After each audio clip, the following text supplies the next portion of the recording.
വാക്കുകൊണ്ട് പറഞ്ഞ അനക്കൊന്നും തലേ കയറൂല. ഇനി പാവങ്ങളെ ബുദ്ധിമുട്ടിച്ചാലുണ്ടല്ല ആർത്താളും ഞാൻ.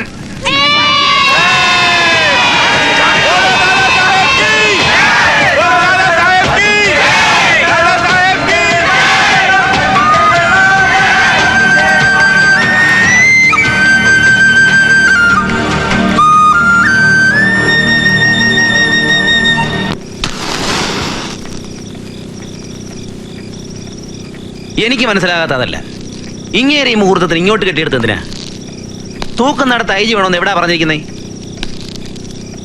അതാ ഞാൻ പറഞ്ഞത്, ഇവനൊക്കെ മനുഷ്യന്റെ ചോര കുടിക്കുന്ന ഇനമാണ്. ആ അതുകൊണ്ട് എന്നാ പറ്റി?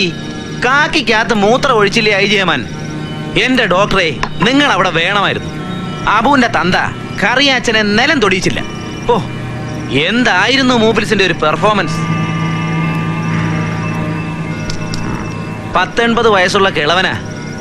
സ്വന്തം മോന്റെ കൊലക്കേറിന് മുന്നിലും എന്താ അയാളുടെ ഒരു ചങ്കൂറ്റം.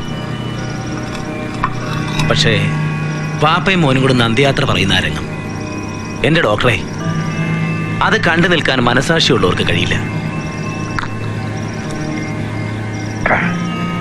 അപ്പോഴാ ഇവിടെ ഒരുത്തൻ ഡിപ്പാർട്ട്മെന്റ് ചെലവിൽ വന്ന് ടിക്കറ്റ് എടുത്ത് ബാൽക്കണിയിൽ ഇരിക്കുന്നത്, അബൂബക്കർ തൂക്കുന്ന കാണാൻ.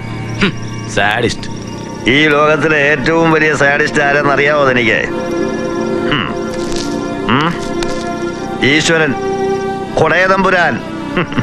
അങ്ങേർക്ക് മുന്നിൽ ഐജി സ്കറിയ സക്കറിയൊക്കെ വട്ടപൂജ്യം.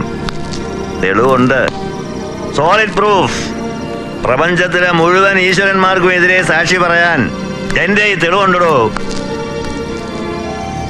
ഇവളാ ഒന്നാം സാക്ഷി, എന്റെ അമ്മുക്കുട്ടി. കൂടെ ഞാനും ഉണ്ടായിരുന്നു.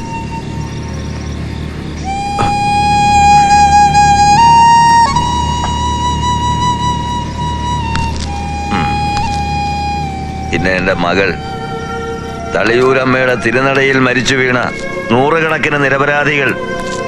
പിന്നെ ഞാൻ പറയില്ലേ, ഒരു തങ്കച്ചൻ, അവനെ പോലെ കാലും കൈയും നഷ്ടപ്പെട്ട വേറെ കുറെ പേർ. എല്ലാരും സാക്ഷികളാ. പക്ഷെ പറഞ്ഞിട്ടെന്താ, പ്രതികൾ നിസ്സാരക്കാരല്ലല്ലോ.